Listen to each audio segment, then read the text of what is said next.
All right, guys, today we are going to be reacting to the truth about free speech in Germany versus the United States. Let's jump in. J.D. Vance today told a room full of European defense and government leaders that free speech is in retreat in their countries. I look to Brussels, where EU commissars warn citizens that they intend to shut down social media during times of civil unrest. Is it a crime to insult somebody in public? Yes, it is. The crime? Posting a racist cartoon online. Or to this very country, where police have carried out raids against citizens the moment they spot what they've judged to be, quote, hateful content. In the case of reposting, it is a crime as well. That you see that as a curtailing of freedom. Worse than a curtailing of freedom. Punishment for breaking hate speech laws can include jail time for repeat offenders. And they say, no, that's my free speech. And we say, no, yeah, free speech as well, but it is also has its limits. Free speech. This is a very hot topic right now for two reasons, I think, that are kind of buzzing around in the news. One, J.D. Vance, the Vice President of the United States, gave a talk at the Munich Security Conference last week where he was very critical of European countries when it comes to free speech. Additionally, 60 Minutes ran a piece last week on German authorities cracking down on speech online. It's okay to criticize a politician's policy, but not to say, I think you're a jerk and an idiot. Exactly. Yeah. These two things coming together right now, free speech is a big topic. So let's speak freely on freedom of speech. So in the United States, it's the First Amendment that guarantees the right to free speech with very few exceptions. It's one of the broadest protections of expression in the entire world. The exceptions are things like incitement to imminent violence, defamation, or direct threats. Aside from those things, people can say just about anything without having the government interfere. So Germany take a little bit of a different approach. They have the Grundgesetz, which is the... Hold on. I just want to make sure that my speed is correct. He's sounding a little bit kind of fast here. Let's see what's going on here. Our track, subtitle. Let's see.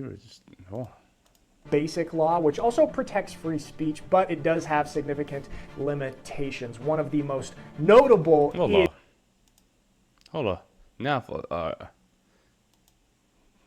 is it you speaking too fast, or is it my you to kind of acting funky? Is the criminalization of things like Holocaust denial or hate speech. Both of these are illegal. And unlike in the United States, where a neo-Nazi could legally express their rhetoric, in Germany, it's illegal. Like, there's actually cases in Germany of people going to prison for Holocaust denial. Courts in America, particularly the Supreme Court, they have consistently ruled in favor of broad speech protections. There's a few examples of this. Take Brandenburg versus Ohio in 1969, where the court ruled that inflammatory speech, even from the Ku Klux Klan, the leader of the KKK, was protected as long as it didn't directly incite immediate violence. I think it's important also to look at the histories and background of the two countries, and maybe it explains a little bit the approaches of how the countries take on free speech. The United States sort of founded on this idea of liberty and rejecting tyranny and government overreach. Germany, on the other hand, experienced the time with the Third Reich, where propaganda was weaponized to control the population. I think these things are really influential on how the two countries approach the subject of what the countries are trying to avoid with their laws and their take on free speech. In the United States, even groups that have been the victims of certain speech, they have actually come to the defense of the rights of these groups to express their views. There's a great example of this, the National Socialist Party of America versus the village of Skokie. This is from 1977. In the case, a neo-Nazi group actually planned a march in this town, and it was a town with a very large Jewish population, including many Holocaust survivors even. The ACLU, the American Civil Liberties Union, they actually defended the right for the neo-Nazis to do this march. In that case, the main ACLU lawyer who was defending the neo-Nazis' rights to their speech and their demonstration was Jewish. Yep. Kind of counterintuitive. That's one of the most famous incidents of free speech. It makes sense, right? And this is why I always say like you should just battle this idea and debates, right? Debates. You should sharpen your ideas with debates, right? Just let the best idea win. Let the best idea win, and as long as we're not interfering with that freedom of speech, right? But some of you guys disagree with me, which is fine, and I'm here for it. Right? But I think these kind of examples sort of speak to the American mentality when it comes to stuff like that. This conversation Very of different. free speech also gets very interesting when you look at the topic of social media. Speaking of which, you guys, if you are tired of all the traditional social medias, you should check out Quiver, our social media. Different cultural and social attitudes when it comes to free speech. In the United States, free speech is almost looked at as kind of the sacred right. Yeah. And many believe that offensive speech should be tolerated in the name of open debate. And it even includes controversial ideas from all sides of the political spectrum. Yep. Germany, on the other hand, it sees free speech as something that must have sort of a balance and have a collective responsibility from people to maintain order. In fact, many Germans view the restrictions on free speech not as censorship, which is the way a lot of Americans would interpret it, but as something necessary to avoid extremism. Now, this is something that a lot of Americans often criticize. These sort of measures, they call this government overreach. Germans tend to see them as necessary safeguards. For example, comedian Kathy Griffin, a few years ago, she held up a fake severed head of Donald Trump, who was president at the time, and she faced backlash and criticism. She faced backlash, but she never went to jail. That's the point. See? A lot of people confuse this. Freedom of expression protected by the First Amendment means that the government cannot arrest you. That's the approach. She's a crazy for doing it, right? She's a crazy lunatic girl, woman, comedian for doing it. We all agree on that. But it's protected. It's protected. That's fine. But we can call her an idiot. You know what I'm saying? Like, you're a crazy woman for doing that. But nobody should, even the people calling her crazy lunatic witch lady, nothing should happen to her. To them. My bad. We don't agree with her, but we respect her rights. But we're gonna tell her that we don't agree with her. You see what I'm saying? There should not be a government going there and just, you know. It's better if she exposed like that, because then we know who she is. You see what I'm saying?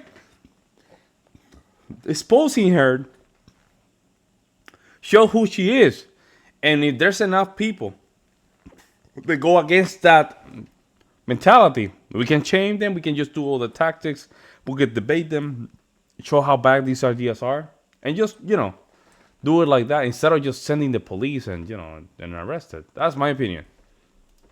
Size and criticism from people, but she was not legally punished for that because her act was protected under the First Amendment. It's a wild art. Concepts in the United States that's kind of especially prominent is sort of the marketplace of ideas. By allowing all ideas and speech to be happen out there in the open, the best ideas will rise to the top. And the people that have sort of these fringe, crazy ideas, no matter how hateful and harmful they are, in the long run, having everything protected and allowed to be said will allow the best ideas to rise to the top and become mainstream, and the bad ideas to fall away.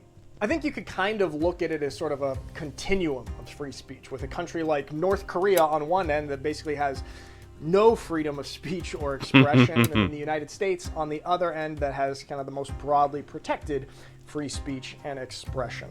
And you can kind of look at it as sort of the idea of absolute free speech would be on this end of the spectrum. And the United States is the closest to that, I would say. Yeah, I agree with Whereas that. I think an accurate description of Germany's situation may be something like conditional free speech. It's not nearly in the direction of something like North Korea, but it is not as far towards absolute free speech as the United States is. You could also argue that the United States is not absolute free speech. Yeah, I was about to say. I was about to say there's a certain things that they're not protected by the First Amendment, and I think he discussed them at the beginning of the video. There's certain limitations that it does have on there, but it's definitely further towards free speech absolutism. Yeah, and some people even argue the threat of violence should even be protected. that's kind of crazy at that point, because the threat of violence means that you're calling for action. You see what I'm saying? You're calling for action. It's like a police threaten you that's gonna get you arrested. That's calling for an action. That's why a lot of people, when they're stopped by police and they know they're in the right, they're not infringing any law, or they're not violating any law, they always ask the police, am I being stopped? Am I being stopped in the threat of arrest? And if they say yes, you can literally go to court and just battle, or just a litigation or a suit of the police, right? If you know your rights, that of course. Yeah, but there's certain things that it's the call to action. That's the problem, right? The call to action. Well, the call to action is just basically your affirmative that something's gonna happen. It doesn't have to happen, but the threat that it's gonna happen. Than a country like Germany. The argument there that I think some Americans would make would be, okay, well then conditional free speech is not free speech by definition. Other people would argue on the other side, but that would be a point that some people would bring up. I'm very curious to hear your guys' thoughts on freedom of speech from the United States and Germany and any other country here. Interesting conversation. Do not forget to check out Well, from an American guy, I will tell you, it's just two different countries, man. Two different countries. Remember, the United States was built with these ideas from the foundation of the country. Not necessarily from Germany, right? So Germany just have a different culture, have a different ideologies. That's how they do things, right? I think it's more like a cultural thing. And I can even agree that in some instances, even during the foundation of the country, it was not even like that, right? It was not, freedom of speech was not like what we know today. Like, people has to go and do weird stuff and delete a lot of people, just to make sure these right. You know what I'm saying? That the thing is that right now the United States has these rights protected by a paper, like the Constitution, that has been established for, hundreds of years, right? Established and fought for to create it as close of freedom of speech. The case of Germany, when a couple of world wars, the country changed a lot. I don't think it's fair comparison. I think it's fair. I think they have to decide. They have to decide what kind of speech had to be allowed and what is freedom of expression for them.